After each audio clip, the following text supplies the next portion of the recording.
শ্রীপুর জমিদার বাড়ি মাগুরা জেলা শ্রীপুর উপজেলা সদর থেকে মাত্র ১ কিলোমিটার দূরে রয়েছে পাল রাজার রাজপ্রাসাদের ঐতিহাসিক স্থাপত্য নিদর্শন তথা শ্রীপুর জমিদার বাড়ি।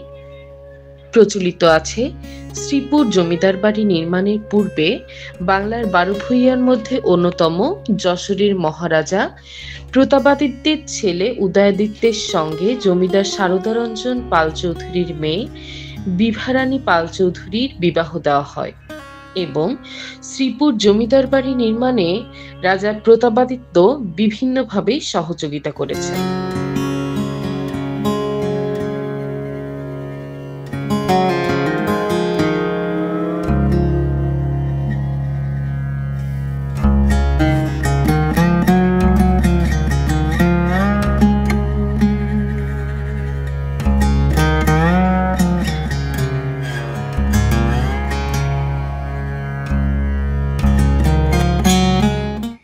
এটা আমরা মানে বহুত পুরানো, তো এটা আমরা শুনেছি পরস্পর, আমরা সঠিক বলতে পারি না, বাপদাদার বলছে এটা রবীন্দ্রনাথের ঠাকুরের ও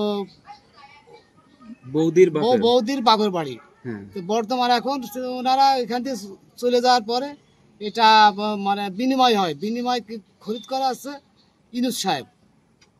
এখন ইনুস সাহেবেরই ছেলে পেলে এখানে বসবাস করতেছে, ইনুস সাহেব মারা গেছে।